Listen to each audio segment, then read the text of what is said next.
처음에는 뭐 판서가 좀 많은 게, 여러분 천천히 사고하는데 도움이 좀 될 거예요. 그런데 나중에 익숙해지면, 말도 좀 빨라지고, 판서도 좀 빨라지고, 그렇습니다. 그래서 여러분이 지금은 좀 처음에 적응하는 시간이라고 생각하시고, 좀 따라오시면 되겠어요. 그리고 예전에는 이 판서 글씨를 좀 잘 썼다고, 사람들이 그랬는데, 점점점 이제 빨라지면서,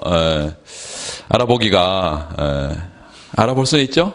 알아볼 수는 있는데, 예전만큼 좋지는 않은 것 같아.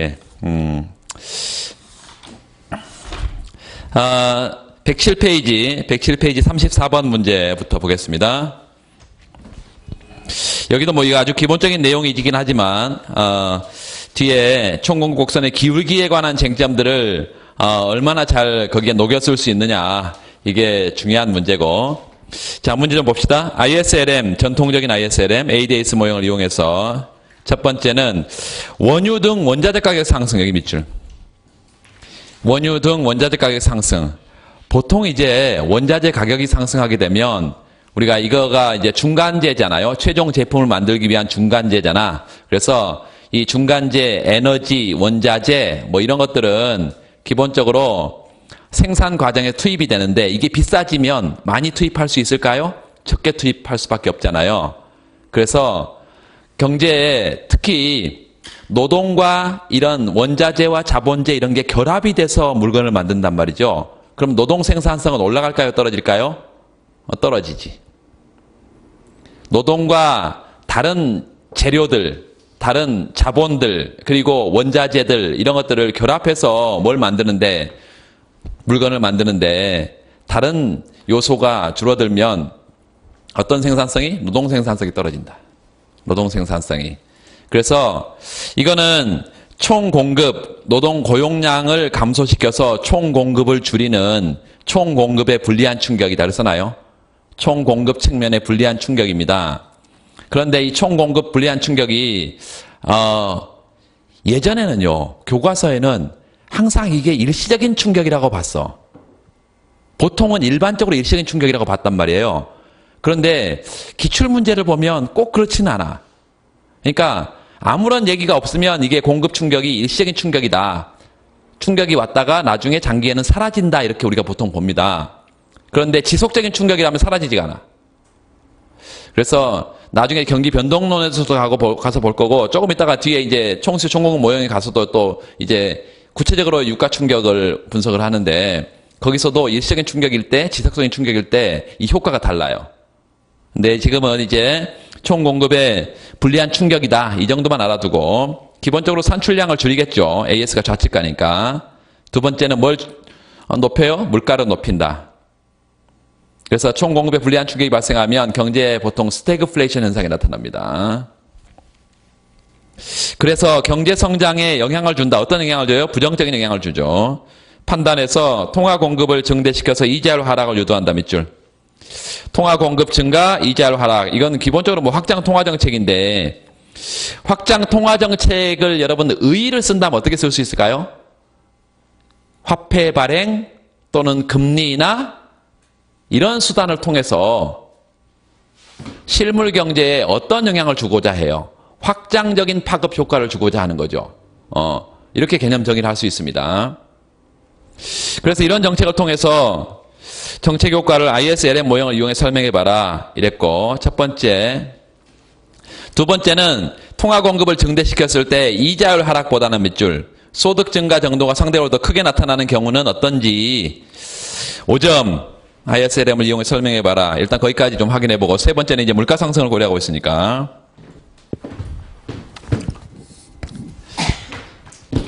첫 번째 이제 분석의 기초 혹은 분석 모형 뭐 이렇게 해서 ISLM 가고 또 어디로 가나요? ADAS까지 가니까 ISLM하고 ADAS 그렇게 가도 되고, 설문 1과 설문 2는 ISLM으로 가니까 설문 1과 설문 2를 수업 시작하기 전인데, 설문 1, 2 전인데 벌써 피곤한 것은 1시간 동안 시험을 너무 열심히 봐버렸다 이거죠. 원래 그래. 시험 1시간 보면요 자기 혼자 공부하는 거에 답안 쓰는 게 아니고 혼자 공부하는 게 한 두세 시간 한 것보다 더 피곤하죠. 그럴 수밖에 없어요. 짧은 시간에 집중하니까. 그래서 이제 답안 쓰는 거에 대해서 다 어느 정도 써야 하는 것은 아는데 혼자는 잘 못 쓰는. 힘드니까. 힘든 걸 아니까. 그래서 매일매일 답안 쓰는 거 여러분 빠지지 말고 답안을 써주세요. 분석 모형.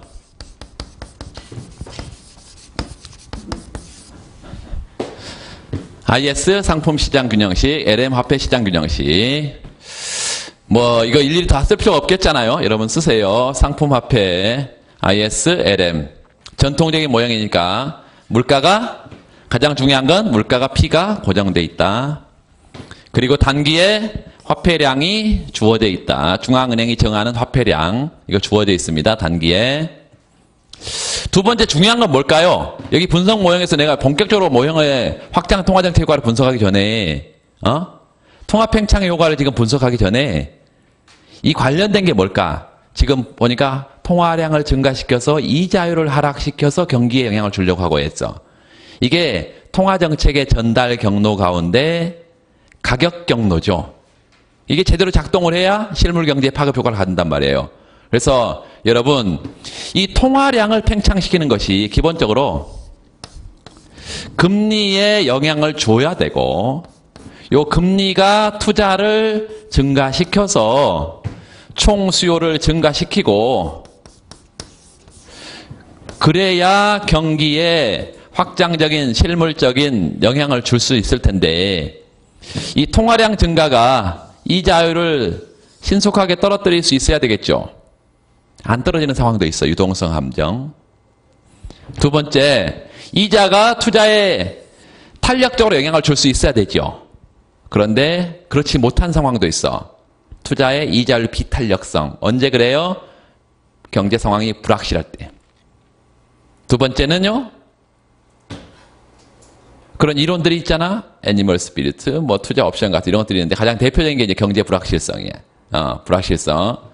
자, 그래서 기본적으로 여기서 이제 분석 모형에서 확장 통화 정책을 썼을 때 이런 경로를 여기 머리에 다 써버리면 너무 머리가 커버리니까 가분수가 돼버리고, 그건 좋지가 않고 일단 통화 정책이 내부 시차는 굉장히 짧은 데 비해서 외부 시차가 굉장히 길고 가변적이다라는 것을 먼저 밝혀주고 통화정책 효과를 분석한다. 이해되세요? 공부를 좀 많이 하면 항상 한두 문장으로 내가 뭔가 좀 했다라는 걸 자꾸 보여줘야 돼. 여러분의 실력을 120% 말했습니다.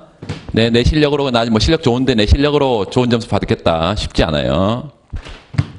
ISLM, 이렇게 모형으로 갈 텐데, 기본적으로 ISLM의 화폐 부문을, 지금 화폐 충격이니까 화폐 부문을 한 번 더 확인을 해주고 가는 게 좋겠어요. 그러면 여기 뭐죠? 유동성 선호설. 케인즈가 화폐에 대한 수요를 유동성에 대한 선호 이렇게 했다. 리퀴디티 프레퍼런스. 그래서 RP분의 M 실질 통화량 평면에 화폐 공급은 중앙은행에 의해서 외생적으로 주어진다. 머니 서플라이. 그런데 이게 물가를 고려하게 되면 실질 통화량이고 화폐 수요는 뭘로 구성되어 있어요?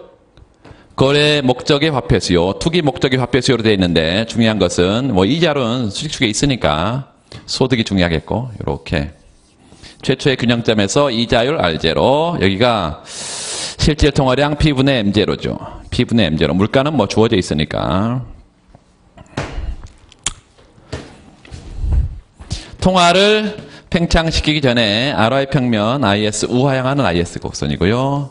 그리고 LM 곡선. 이거 굳이 여러분 수평의 축으로 이렇게 쭉 맞춰서 맞출 필요 없습니다. 균형점을 정확하게 좀 표시를 해주고 맞히면 시간이 많이 걸려 시간이. 그런데 그게 이제 득보다는 시간을 많이 잡아먹으면 다른 걸 못 쓴다는 실이 커. 그러니까 굳이 맞출 필요 없어요. R0, Y0.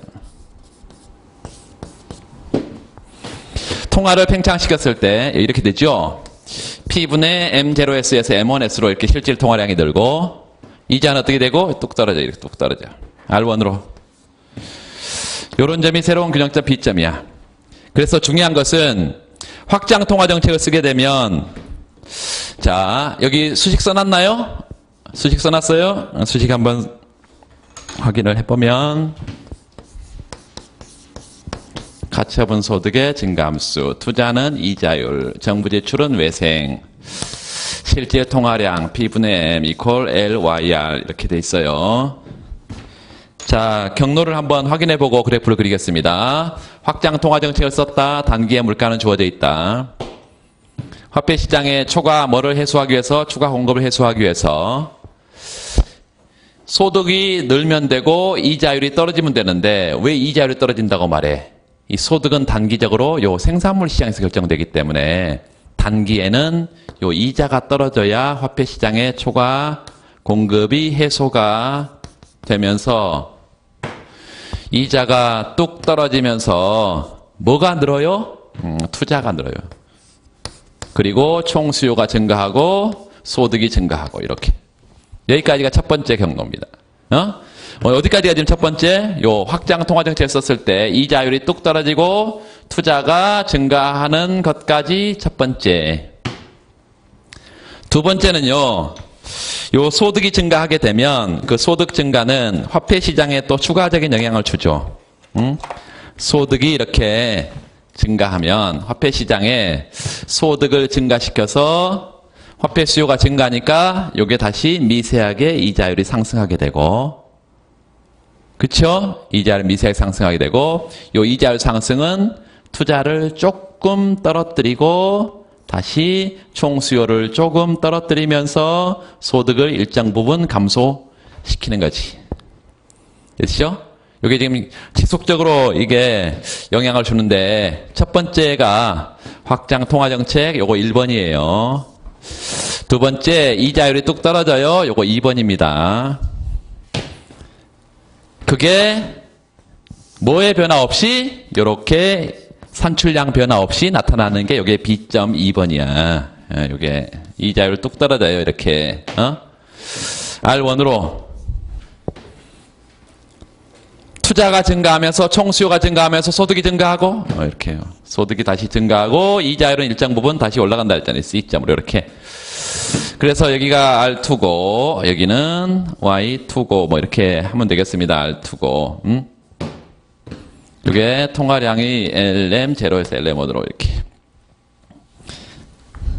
이게 첫 번째 통화 팽창. 두 번째 금리가 뚝 떨어져. 세 번째 소득이 증가하면서 화폐 시장의 불균형이 해소가 되고 이자율 다시 일정 부분 올라가고 최종 유행점이 여기다. 그래서 이게 이제 사실은 여기는 소득이 지금 변하고 있기 때문에 다시 여기 반영을 해주긴 해줘야 되죠. 뭐 굳이 해줘도 돼. 해주면 뭐 이게 되지만 안 해줘도 뭐 크게 이렇게 해주면 화폐 수요가 늘면서 이렇게 R2로 뭐 이렇게 가겠죠. 맞춰주려면 안 맞춰줘도 뭐 상관없습니다. 이게 그 ISLM 모형 분석이다. 확장 통화 정책 효과 분석이다. 그래서 순서대로 그래프가 2개 정도 되면 적어도 3, 4줄의 그래프 설명이 있어야 됩니다. 그래프 딱 그려놨으니까 알아서 보세요. 이러면 안 되고 3, 4줄 그래프 설명이 있어야 된다.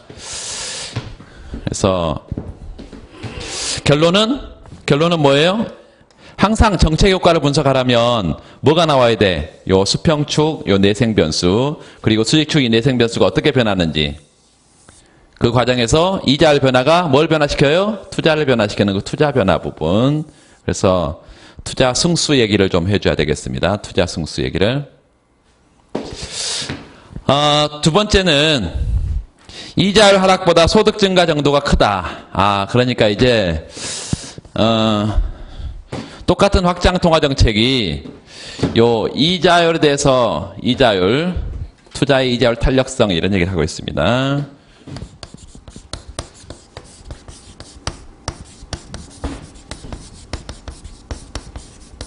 다시 말하면 확장 통화 정책의 효과가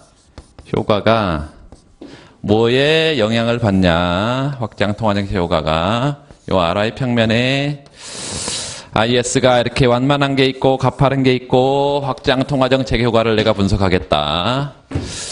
왜 탄력도는 기본적으로 기울기의 역수하고 어떤 점에서 측정하느냐에 따라 다르기 때문에 뭐 한 점은 같다고 이렇게 해야 됩니다. 그래서 LM0가 있고 IS가 있고 IS가 프라임이 있고 최초의 균형이 A점인데 이 A점에서 확장 통화정책을 시행하게 되면 요렇게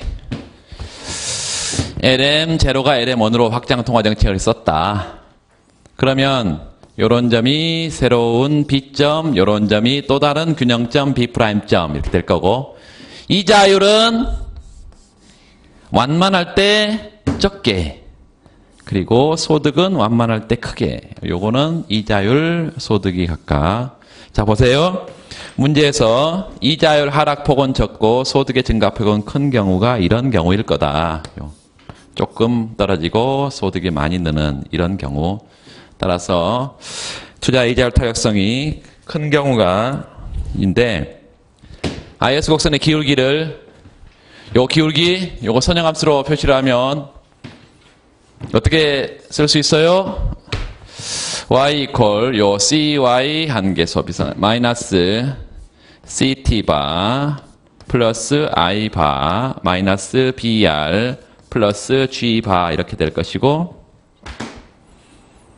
뭘로 정리하면 요 이자율 r로 정리하면 r 이퀄 요거 넘어가면 1-c겠죠. 1-c 그래서 마이너스 b분의 1-c y가 되고 뒤에 뭔가 있을 것이다. 관심이 없어. 우리의 관심사는 얘죠. 얘의 관심이에요. 그래서 굳이 이걸 여러분이 선형함수로 바꿔서 도출할 필요 없이 이걸 기억해야 됩니다. 이제 이걸 기억하는데 이렇게 쓰면 돼. IS 곡선의 기울기는 요 IS 상품 시장이 균형이 된다는 조건 하에 상품 시장이 균형이 된다는 조건 하에 소득을 내가 1% 늘렸을 때 이자율이 얼마나 민감하게 반응하냐. 여기 IS 곡선의 기울기를 표시하는 것이에요. 여러분 앞으로 이렇게만 쓰면 돼. 이제 마이너스 어떻게 쓴다? B분의 1-C다. 그러면 IS 곡선의 기울기를 보니까 투자의 이자율 탄력도 한계 소비 성향 이런 거에 영향을 받는다는 것이죠. 자, 요 마이너스는 떼버리고요. 요 떼버리고 요 B 값이 크고 C 값이 크면 어때? 전체 값은 작아지죠. 기울기가 완만해진다. 요거 빼버리고요. 마이너스를 빼버리고 절대값이 작아지죠. 그래서 투자 이자율 탄력성이 클수록 한계 소비 성향이 클수록 IS 곡선의 기울기는 완만하다. 그러면 통화정책의 효과는 더 산출량에 미치는 강력한 효과가 나타나고 금리는 작은 영향을 준다. 이렇게 정리하면 되겠습니다. 두 번째는 여기 LM 곡선의 기울기와는 상관이 없어. LM의 기울기가 가파르고 완만한가에 따라서 이제 더 완만할 때 경기 부양 효과가 클까요? 가파를 때 경기 부양 효과가 클까요? 뭐 당연히 완만할 때? 가파를 때? 아무 생각 없어요? 해봐요? 해봐? 여기 한번 그려보세요. 해봐. LM이 완만하고 가파른 경우 두 개 하나 그려요. 두 개 그려봐요. 수평의 이동폭을 딱 잡아놔. 수평의 이동폭을 잡아놔요. 그러면 가파를 때 효과가 더 커지겠죠. 그런데 효과 커지는데 소득도 커지고 이자율 하락폭도 크지. 그러니까 설문의 취지와 맞아 안 맞아요? 안 맞아. 설문의 취지 안 맞아. 그러니까 LM의 기울기는 별 우리 상관이 없어. 여기서 이 문제에서는. 두 번째는요.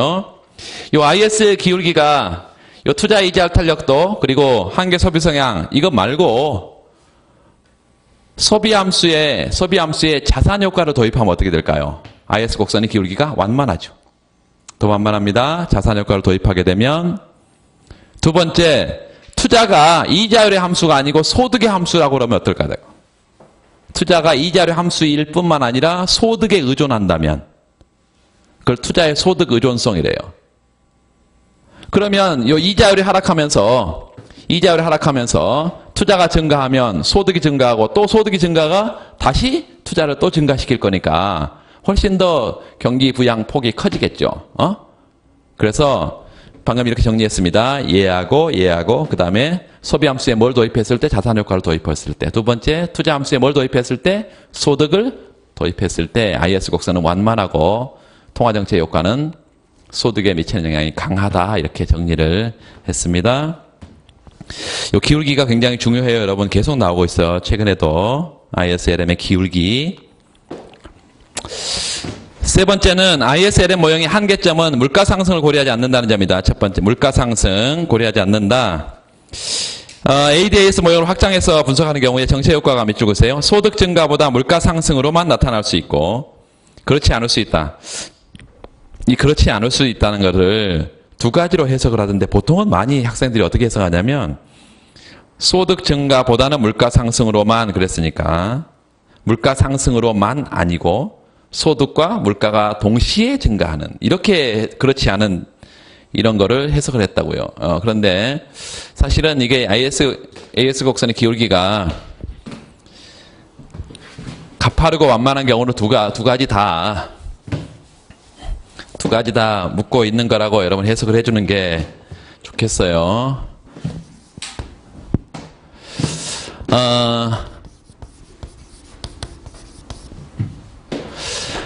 총수요 측면 총공급 이렇게 지금 간 것입니다. AD, AS, 총수요 측면, 총공급 측면. 이렇게.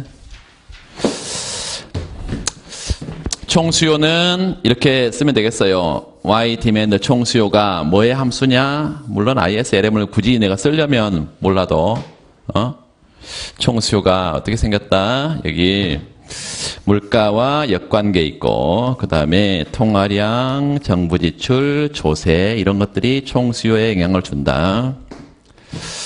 총공급은 Y 서플라이, 총공급은 우상향하는 총공급 곡선을 우리가 상정할 텐데, 공곡선이 Y 스타 플러스 캐머 P 마이너스 P 익스펙테이션 이렇게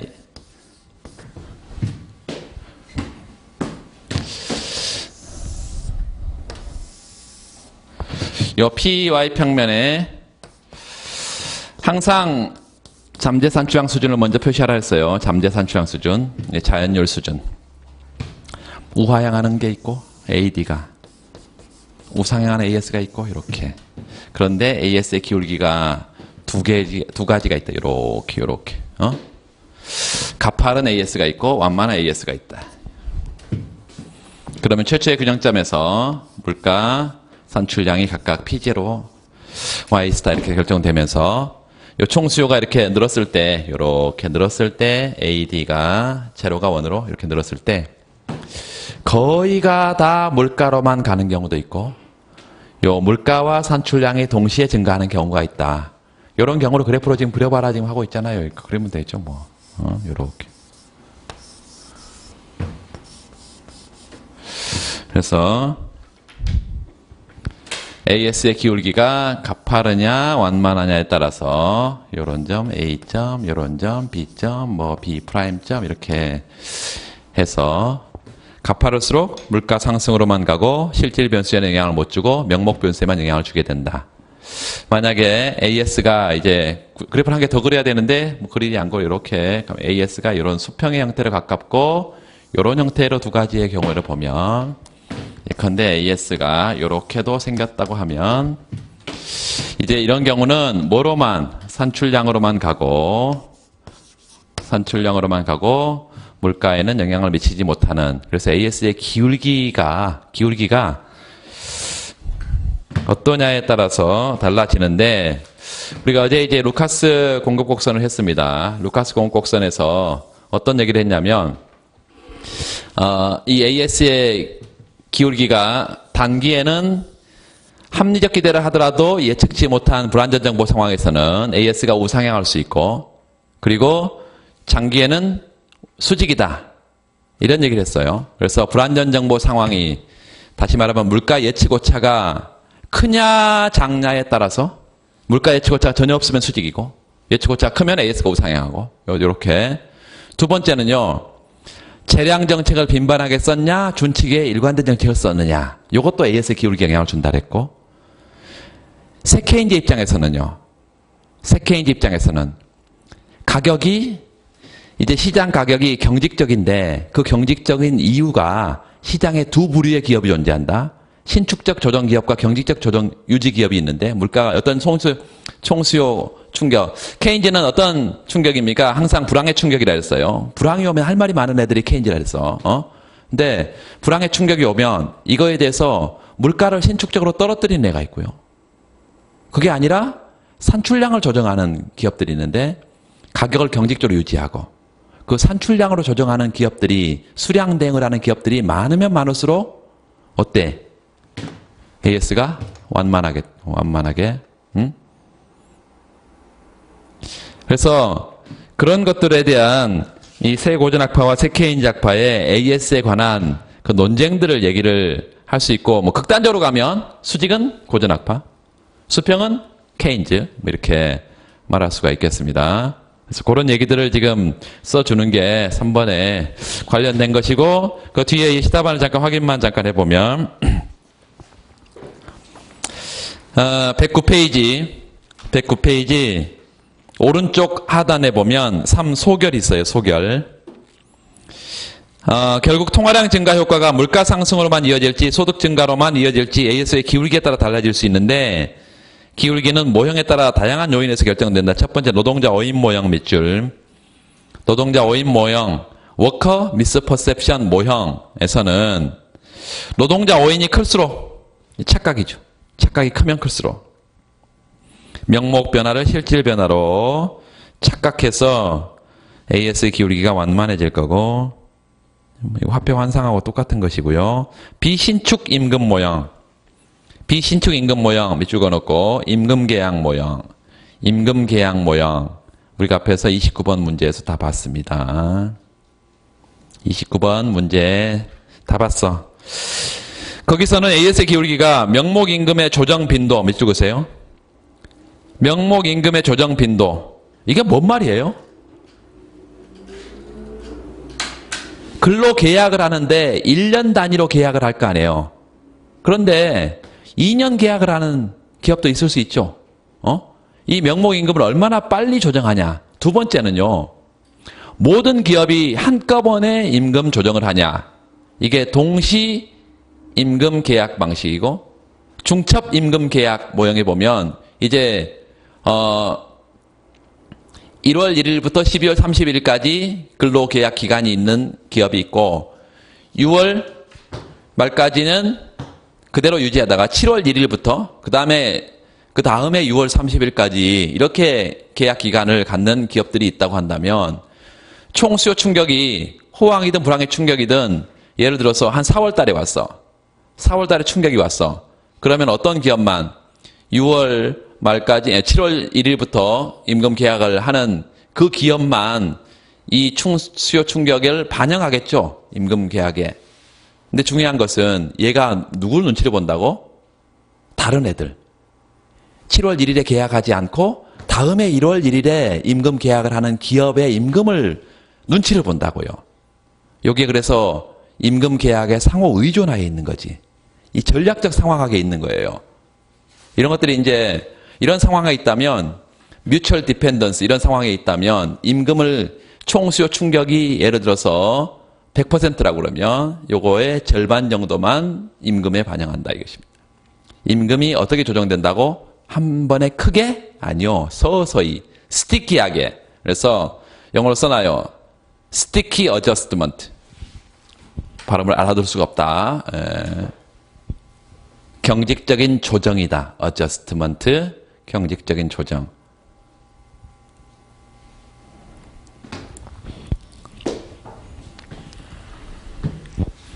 그래서 임금, 명목임금의 조정 빈도가 AS에 어떤 영향을 줘요?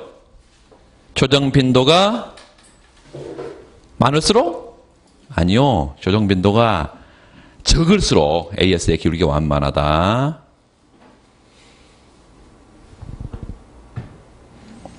장기 임금 계약이 많을수록 임금 조정 주기가 길수록, 거기 나와 있는 임금 조정 주기가 길수록 총공 곡선이 완만해진다. 그 뒤에 불완전 정보 모형, 루카스 모형이 나와 있는데, 루카스 불완전 정보 모형은 제일 중요한 게 뭐예요? 착각이겠죠?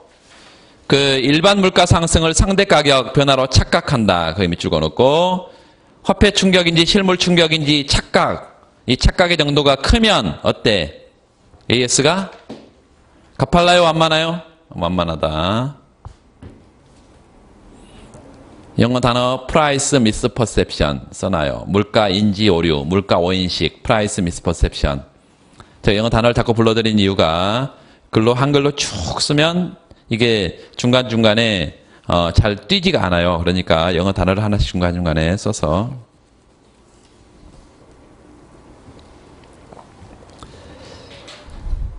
그 다음에 거기 비신축 가격 모형, 비신축 가격 모형. 제일 뒤에 보면 메뉴 비용이 높고 가격을 비신축으로 조정하는 기업이 많을수록 총공 곡선의 기울기는 완만해진다. 다 설명을 드렸어요. 마지막으로 문제를 다시 한번 하나 확인해 보면 앞에 설문사 현 시점의 경제가 잠재 생산량에 가까운 상태라면 이자율 하락에 따른 경기 부양 정책이 적절하냐? 물론 그렇지 못하다는 건데 거기 그냥 보세요. 거기 설문사의 시답안. AS가 기울기가 수평의 구간이 있을 수 있고요. 이렇게 수평인 경우도 있고 수직인 경우도 있고 언제 완전공 수준의 산출량이 가까우면 수직이고 한참 멀었다. 불황이 심각하다. 그러면 수평이고 뭐 이렇게 해서 이런 케인즈 학파하고 고전 학파의 생각을 한꺼번에 본 사람이 사무엘슨이다. 그래서 사무엘슨의 신고전파 종합에 의하면 PY 평면의 총 공급 곡선이 어떤 형태를 갖는다. 이렇게 수평의 형태를 갖는 경우도 있고 우상향하는 형태를 가지는 경우도 있고 이렇게 수직 형태를 가지고 있는 이런 형태의 AS를 우리가 상정해 볼 수가 있고 요건 누구의 영역이라고 그래요? 케인즈의 영역이고 이건 누구의 영역이에요? 고전학파 영역이고 이거 정상적인 일반적인 상황인데 만약에 케인즈의 영역에 있다면 총 수요를 늘리기 위해서 적극적으로 개입을 해야 되죠. IS는 뭐야? AD. 총 수요를 늘리기 위해서 적극적으로 개입해야 되지. 그래서 케인즈의 영역에서는 적극적인 개입주의를 이 고전학파 영역에 총 수요가 있어. 그러면 뭐 아무리 뭘 늘려도 잠재 산출량에 가까우면 아무리 총 수요를 늘려도 이거 전부 다 어디로 가는 거예요? 전부 다 물가로만 가지 산출량에는 거의 영향을 미치지 못해. 그래서 요 잠재 산출량 수준에 가까우면 따라서 이런 경우는 정부가 개입을 해야 돼, 안 해야 돼? 정부의 비개입주의 고전학파 영역에서는 뭐 이런 우상향하는 일반적인 경우에는 이제 적극적인 총수요 관리 정책의 필요성을 주장하는 케인즈의 견해와 아니야 AS가 즉시 좌측 가버린다 잠재 산출량 쪽으로 그래서 비개입주의를 주장하는 고전학파의 견해가 서로 이제 충돌을 하겠죠. 그렇게 말할 수 있겠습니다. 그래서 그 110페이지 제일 뒤에 따라서 현 시점의 경제가 잠재 상승의 생산에 가까운 상태라면 밑줄 이자율 하락에 대한 경기 부양 정책은 부작용 적실도 낮다. 다음 문제 111페이지 35번 문제를 보겠습니다. 다음 그래프는 어떤 경제의 총수요 곡선과 단기 총공 곡선을 나타내고 있는데 잠재 산출량보다 높은 수준에서 단기 균형이 성립하고 있다. 그 잠재 산출량 한번 찾아보세요. Y, F, Full Employed. 그래서 완전 고용 수준의 산출량, 잠재 산출량인데 경제가 지금 어디 있어? B점이 있다. B점이. 그러면 이렇게 잠재 산출량을 넘어서는 단기 균형이 있을 수 있냐? 이게 첫 번째예요. 잠깐만요. 요 A, B점이 지금 그래프하고 밑에 그 설명하고 안 맞죠? 그런가요? 그거 좀 바꿔 놓으면 좋겠습니다.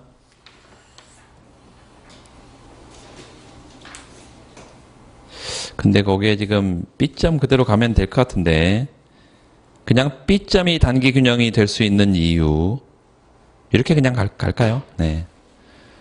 B점이 그냥 단기균형이 될 수 있는 이유. 이를 세케인작파, 세고전학파 입장에 설명해봐라.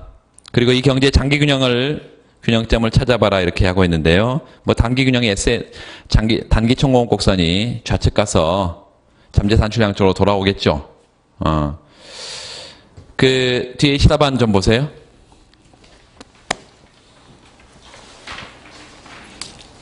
일단 세케인작파의 주장에 보면 장기 임금 계약 모형 우리가 지난 시간에 다 했기 때문에 그냥 확인하면 되겠습니다.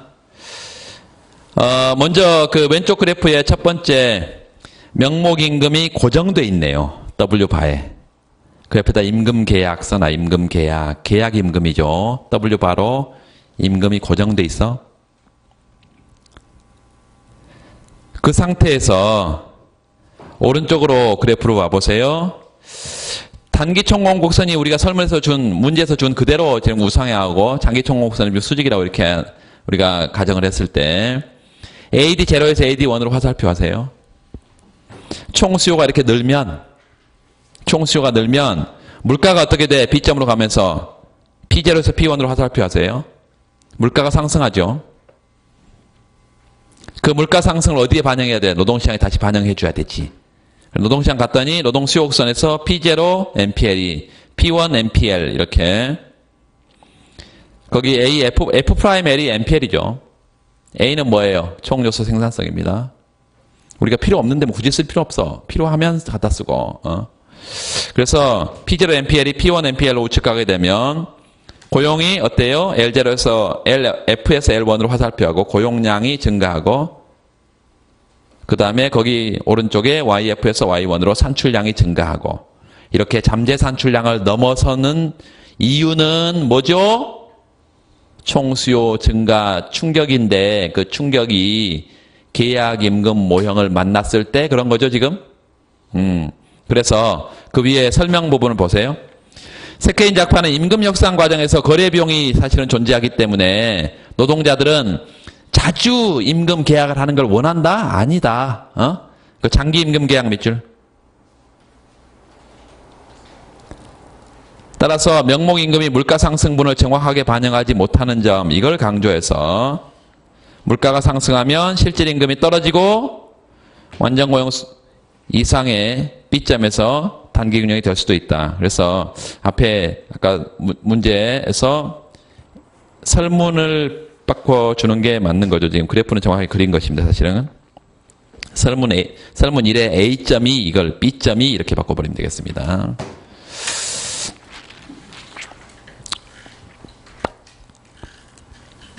두 번째는 그 메뉴 비용의 존재 그거 보시면 되고 메뉴 비용이 존재할 때 예상치 못한 물가 상승이 나타나게 되면 가격 인상 대신에 산출량 증가로 대응하는 기업이 있다.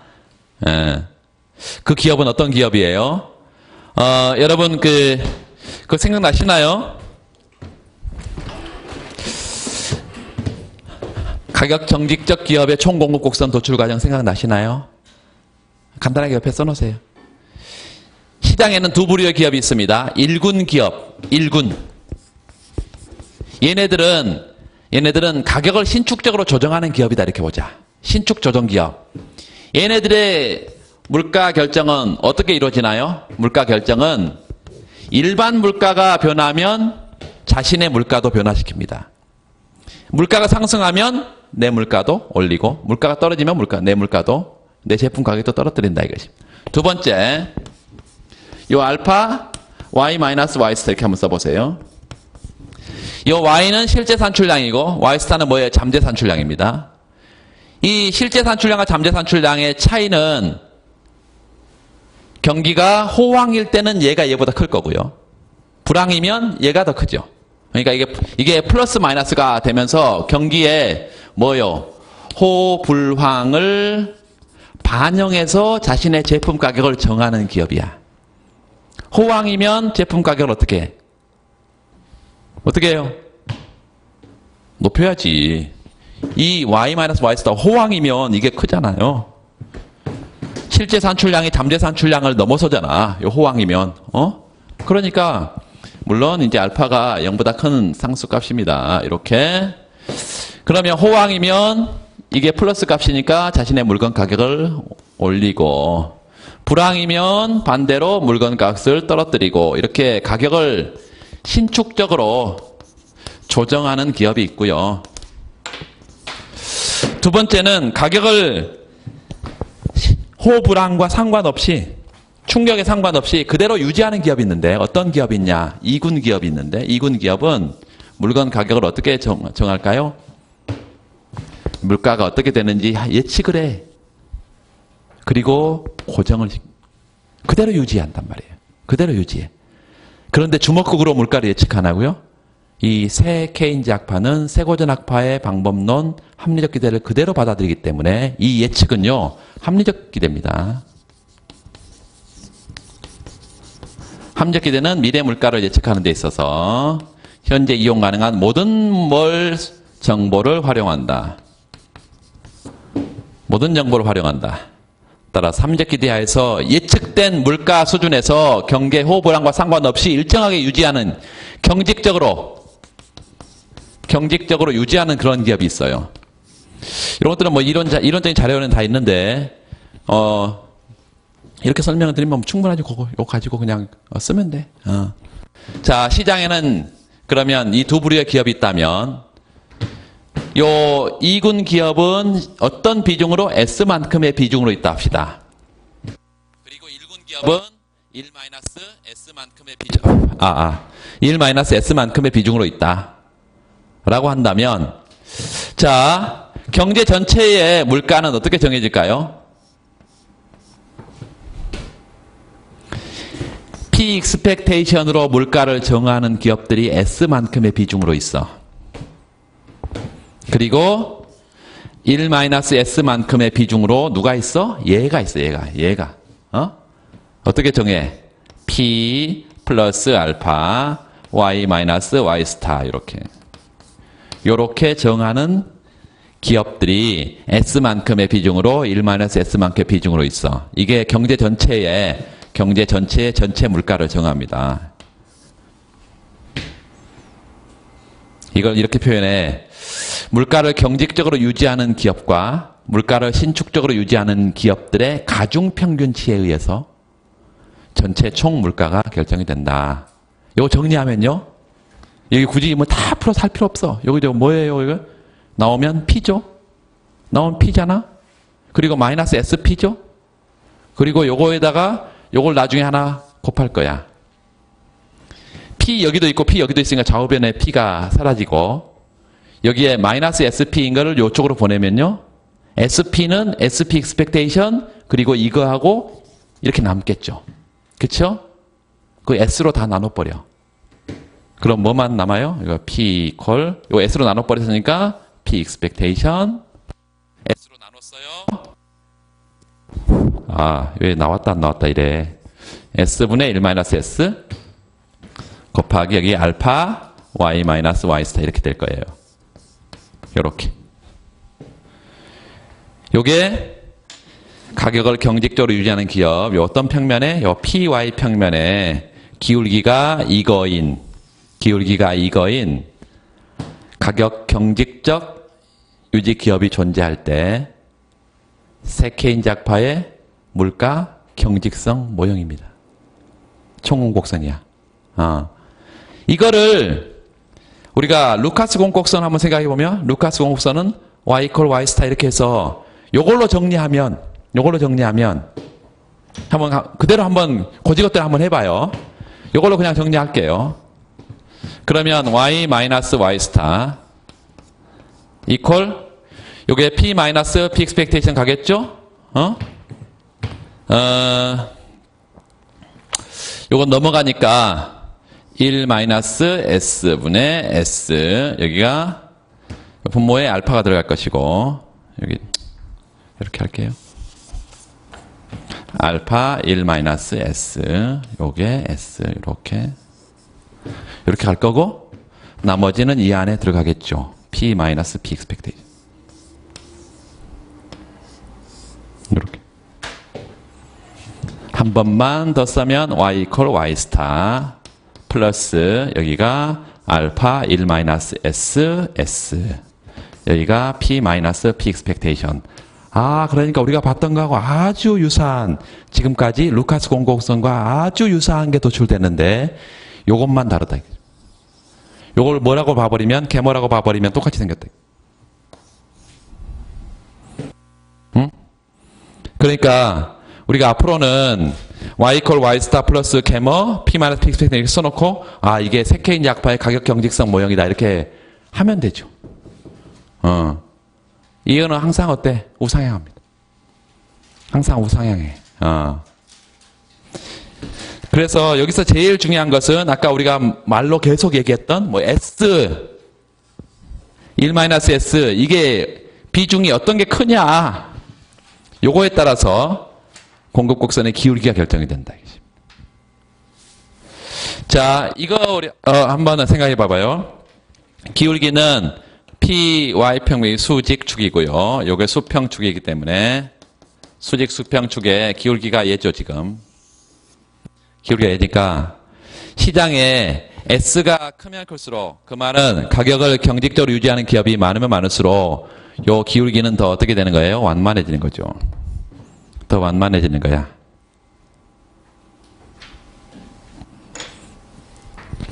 시장에 S가 1에 가까워.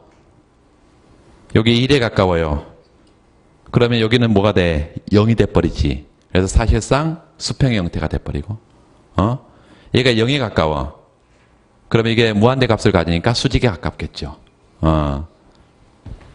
그래서 거기 세케인 작파의 메뉴 비용의 존재에는 이런 예상치 못한 물가 상승이 나타났을 때 가격 인상 대신 산출량으로 대응하는 기업의 존재, 저런 공급 곡선의 얘기예요.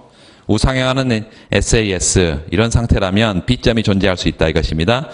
세고전학파의 주장, 그 불안전 정보의 노동시장 우리가 다 봤었는데 그 그래프를 잠깐 볼까요? 그래프 첫 번째 총 수요가 증가하는 AD0에서 AD1으로 화살표 한번 해보세요. 여러분 그래프가 많으면 나중에 다 읽어봐야 되는데 이게 표시를 해두면 굉장히 나중에 빠른 속도로 좀 읽을 수가 있겠죠. 첫 번째 총 수요가 늘었어. 그러면 물가가 상승해요. P0에서 P1으로. 그 물가 상승이 우상향하는 노동 공급 곡선과 이렇게 우하향하는 노동 수요 곡선이 있을 때 노동 수요 곡선을 우측으로 이동시킵니다.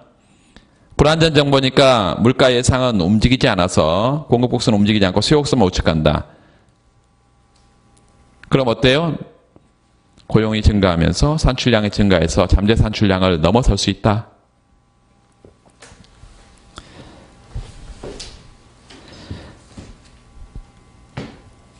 그 정도만 하고 넘어가겠습니다. 그 문제는. 그리고 그 다음 문제는 오늘 문제를 냈는데 한 번씩 다 보겠습니다. 나중에. 그건 넘기고 37번 117페이지 보시면 그 문제에서 2줄, 4줄, 6줄 정도 가보면 실업수당 증가 세금이나 거기다 몇 줄? 실업수당을 늘리고 세금을 깎아줬을 때 미국 경기를 부양할 수 있다는 주장 조지 부시 언제적 얘기예요. 지금 열심히 지금 목장에서 말 타고 있겠네. 심심하니까. 미국 경기를 부양할 수 있다는 주장과 없다는 주장을 설명해봐라. 이 경기 부양책이 우리 경제에 어떤 영향을 끼치는지 거시경제 모형에서 근거에 설명해봐라 이렇게 돼 있는데 일단 경기 부양을 가져온다. 조세 감면이 경기 부양을 가져온다. 이 실업수당 증가는 뭐예요? 정부 지출입니다. 뭐 이전 지출로 봐도 상관없고 정부 지출이에요. 세금 인하는 뭐예요? 조세 감면이죠. 이런 것들이 경기를 부양시킨다는 주장은 케인즈의 견해고 새케인즈의 견해. 케인즈, 새케인즈. 그 다음에 경기 부양을 가져올 수 없다는 주장은 고전학파, 새고전학파 주장일 거예요. 그런데 이 경제, 이 부양책이 우리 경제에 어떤 영향을 미치냐? 야, 나는 그냥 고전학파나 아리트로 가가지고 미국 경기를 부양시킬 수 없다고 하고 우리나라에 아무런 영향이 없다고 이렇게 볼까? 그럼 간단하겠죠. 간단할 거 아니에요. 그럼 점수도 간단하게 나온다고. 간단하게. 그래서 경기 부양 효과가 있다라고 하고 우리 경제에 미치는 영향. 그 부분만 좀 보겠다 이것이. 앞에 다 부분 다 했으니까. 그 뒤에 넘겨볼까요? 어디를 보시냐면 이제 10답안에 119페이지에 왼쪽 좌측에 로마자 2, 미국 경기 부양책이 한국 경제에 미치는 영향. ISLM BP를 이렇게 묶으세요. 상품화폐 외환의 동시균형입니다. R이퀄 R스타로 되어 있는 건 뭐야? 완전 자본 가정이에요. 자본의 완전 이동성이면 BP 곡선을 이렇게 쓸 수 있다. 다 아실 거예요. 그리고 총 공급 곡선은, 그 공급 곡선은 누구의 공급 곡선일까요? 도대체 이제 그러면 거기다 루카스 이렇게 써야 될까요? 아니면 얘하고 관련해서 얘를 쓸까요? ISLM과 어울리는 케인즈 학파의 공급 곡선이 이렇게 생각하고 우상향하는 공급 곡선이다 이렇게 가정을 하면 좋겠습니다.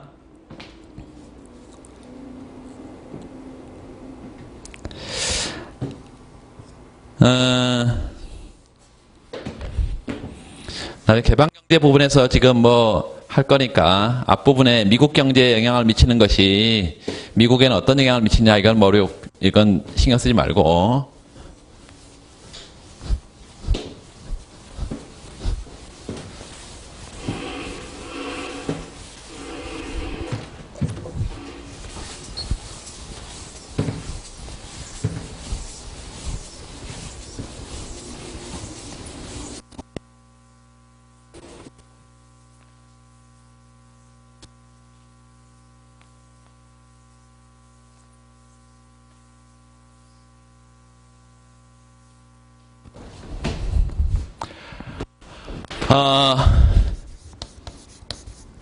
미국의 경기부양책이 한국 경제에 미치는 영향 이건데요. 우리가 시각만 좀 갖고 있자. 미국이 정부 지출을 늘린다거나 미국이 텍스를 떨어뜨리는 이게 재정정책이 어떤 정책이에요? 확장재정정책이죠. 이 확장재정정책을 통해서 한국 경제에 어떤 영향을 주냐. 그러면 여러분 이제 복잡하게 생각할 이유가 전혀 없어. 미국은 가장 간단한 모형이 지금 ISLM입니다. 더 이상 갈 필요가 없어. 한국은 ISLM BP예요. 상품시장, 화폐시장, 그리고 외환시장이에요. ISLM BP야. 그러니까 앞으로는 일본이 어떤 정책을 써서 한국 경제에 어떤 영향을 주냐. 중국이 어떤 정책을 썼더니 한국 경제에 어떤 영향을 주냐. 그러면 항상 대국은 ISLM으로 소국은 ISLM BP로 가면 된다. 왜 한국이 소국이냐 기분 나빠하지 말고 대국이 정책을 썼을 때 한국에 미치는 영향을 한국 경제도 대국으로 봐버리면요. 다시 돌아갔다가 다시 돌아오는 것까지 봐야 됩니다. 이걸 반향 효과라 그래. 그런 복잡한 과정을 보기 싫었으니까 그냥 얘가 어떤 정책을 썼을 때 한 번 오는 것만 보겠다 이것입니다. 그래서 이거를 이제 여기를 대국 경제를 가정하고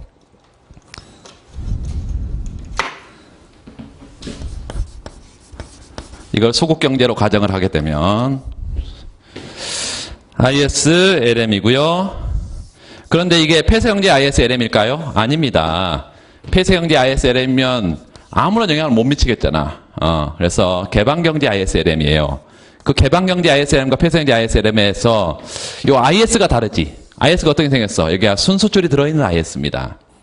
순수줄이 들어있는 IS야. 그래서 IS 수식을 쓸 때 어떻게 써야 된다고?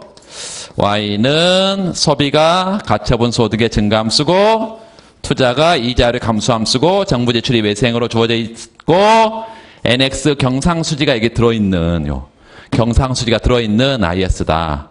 경상수지 가장 중요한 게 뭐 영향을 받아요? P분의 EPS다. 실제로 환율 영향을 받습니다. 그리고 소득 수준과 외국의 소득 수준에 영향을 받는데 대국이니까 상대방이 지금 소국이어서 영향을 받을 게 없어. 그래서 이렇게만 가면 되겠어요. 그리고 물가 고정 모형이니까 이게 물가는 다 고정돼 있어. 사실. 이런 상태에서 수평의 점선을 쭉 보내놔요.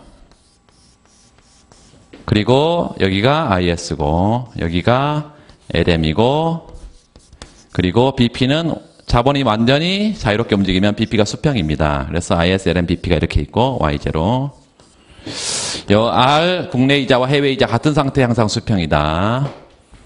이자율은 R0다. 여기가 Y0고. 개방경제는 지금 하나도 안 했었는데 나중에 뒤에 가면 이제 뒤쪽에 여러분 충분히 나올 만한 것들이 전부 다 정리가 되어 있고 사실은 좀 넘치는데 그 나중에 그 안 봐도 될 부분 또 꼭 봐야 될 부분 좀 말씀을 좀 드리고요. 미국이 조세를 깎아주건 정부 지출을 늘리건 전부 다 IS가 우측 간다. 그러면 새로운 균형점은 미국 경제 새로운 균형점은 B점이 되겠습니다. 미국은 대국이니까 요 이자율이 상승하고 소득이 증가하는데요. 이 소득이 증가한 건 뭐야? 미국이 요 확장 재정 정책을 통해서 뭘 늘렸다는 거예요? 내수를 부양시켰다는 거예요. 내수를 이렇게요. 미국이 내수를 부양시켰어. 이걸 위해서 미국이 이런 재정 정책을 확장적으로 쓰는 거죠. 두 번째가 중요한데 이게 이자율이 이렇게 올라간다는 거예요. 그런데 이게 미국의 이자율 상승은 미국이 대국 경제이기 때문에요. 바로 국제 이자율을 상승시킵니다. 국제 이자율을 어떻게 한다고요? 상승시켜.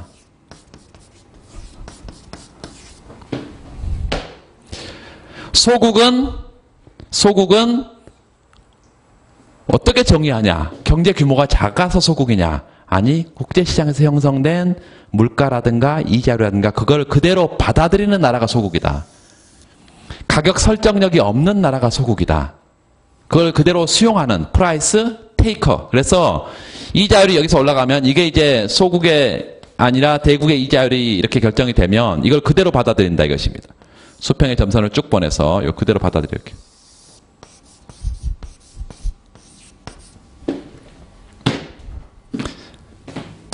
그러면 이 최초의 균형점을 A점이라고 하고요.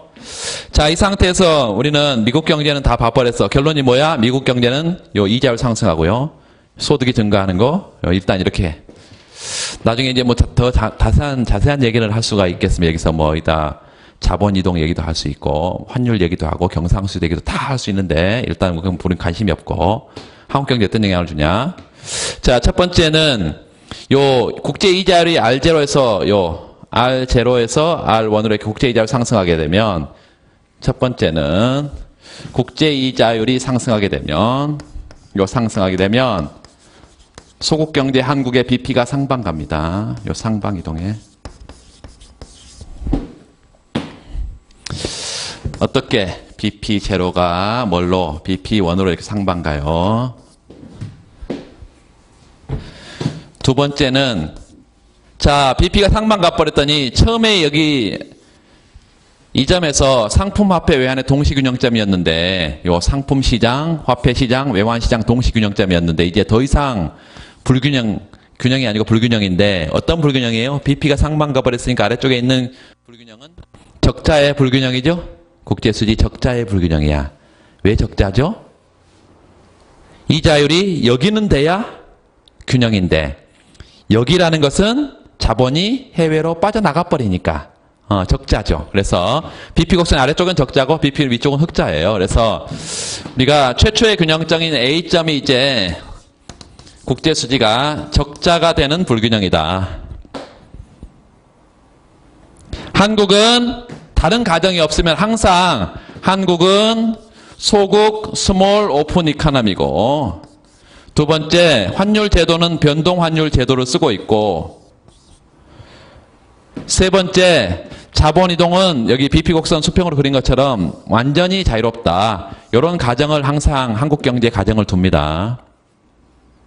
그리고 나서 국제수지가 이렇게 적자가 되면 여러분 적자라는 것은 우리가 경상수지 쪽에서 한번 생각해 보세요. 적자라는 것은 수출보다 뭘 많이 했다는 거야? 수입을 많이 했다는 거니까 외환이 많이 공급이 되는 거예요. 많이 필요로 하는 거야. 수입을 하기 위해서 많이 외환에 필요로 하죠. 그래서 외환시장에 뭐가 발생해? 외환시장에 수요가 많아서 초과 수요 상태의 불균형이 발생하고 외환의 가격인 환율을 그리고 이 환율 상승은 마샬 런너 조건이 충족된다는 전제하에서 순수출을 끌어올립니다. 소비, 투자, 정부 지출, 순수출 이게 총수요를 구성하고 있기 때문에 총 수요가 이렇게 증가하면서요. 이렇게 IS 곡선이 제로가 원으로 이렇게 오죠. 이런 점이 어떤 점이고 B점이 되고 B점에서는 산출량이 이렇게 증가한다. 자, 이게 끝이야. 그러니까 한국 경제에 미치는 영향은 어때요? 결과적으로는 이자율도 한국 이자율도 R0에서 R1으로 이렇게 올라갑니다. 소득 수준이 이렇게 증가하는 미국 경제의 경기 부양책이 이 경기 부양책이 한국 경제의 경기를 부양시키고 있다. 그래서 기본적으로 미국의 내수 진작 정책은 한국 경제에 긍정적인 영향을 줍니다. 이 긍정적인 영향을 주는 것을 견인 효과 이렇게 불러요.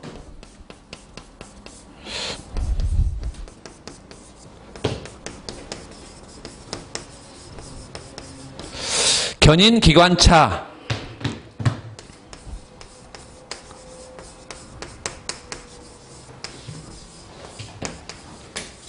요 견인 기관차 효과를 갖는다. 나중에 뒤에서 보겠지만 일본이 계속해서 양적 완화 정책이라는 것을 그거는 재정정책, 통화정책이요. 통화정책을 계속 썼더니 한국 경제는 어떤 영향을 주냐면 계속 비난합니다. 왜 니 그거 쓰냐? 한국에는 어떤 영향을 주기 때문에 부정적인 영향을 주기 때문에 그래요. 그런 경우를 인근 궁핍화 효과라고 부르고 베거다이 네이버 팔러시다 이렇게 불러요. 그것도 바로 분석할 수 있습니다. 예로 하나 밑에 예 하나 써놔. 미국 경제에서 양적 완화 정책을 쓰거나 일본 경제에서 양적 완화 정책을 쓰게 되면 한국 경제에 어떤 영향을 미칠까요? 요거는 이제 LM이 움직여 LM이. 확장 정책을 쓰게 되면 이자가 떨어져 버려. BP가 하방 가버려. 뭐 그런 식의 이제 분석이에요. 그럼 나중에 이제 어떤 효과가 나타나? 한국 경제 소득을 떨어뜨린. 뭐 그런 건 나중에 할 거고 지금 여기 이 문제에서 그냥 집중하겠습니다. 일단 거기 보세요. 119페이지 한국 경제에 미치는 영향. 그래프가 3개 있는데 그 중에 첫 번째하고 나머지 둘을 분리를 해서 첫 번째만 지금 분석했는데 B점까지만 봤어요. 이게 IS가 우측 가면서요. IS 0에서 IS 1으로 화살표를 하나 해놔요. 왼쪽에 IS 0에서 IS 1으로 화살표. 그러면 AD 0에서 AD 1으로 총 수요가 증가하면서 또 두 번째 AD 0에서 AD 1으로 화살표. 세 번째 물가에다가 화살표. 물가가 상승해. 그 물가가 상승하면 실질 통화량이 어때? 감소하죠. 실질 환율이 어떻게 돼요? 요 P분의 AP 스타. 실질 환율이 어떻게 돼? 물가 상승하면 떨어져. 따라서 IS, LM 전부 다 좌측으로 보냅니다. 기본적인 여러분 이해는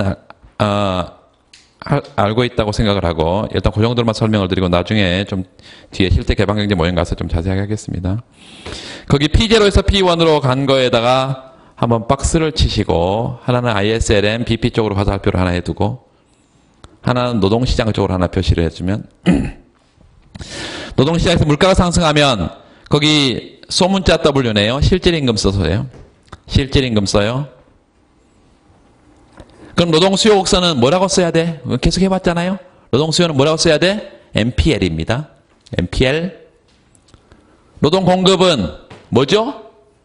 P expectation 곱하기 HL을 P로 나누죠. 그래서 써보세요. 노동공급의 수식을. P분의 P expectation 곱하기 HL 이렇게 써야 되겠죠. 노동공급을. 어제 다 봤습니다. 물가가 상승하면 어떻게 돼? 노동공급 곡선이 우측 가죠. 그렇죠?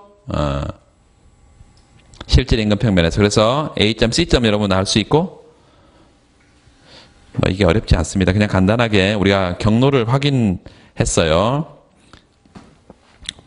그러면 그 위에 ISLM 그 위에 그래프 한번 보세요. ISLM 말고 옆에 무슨 평면이 또 하나 있는데 그걸 중간에 이렇게 쫙 나눠 점선으로 쫙 나눠요.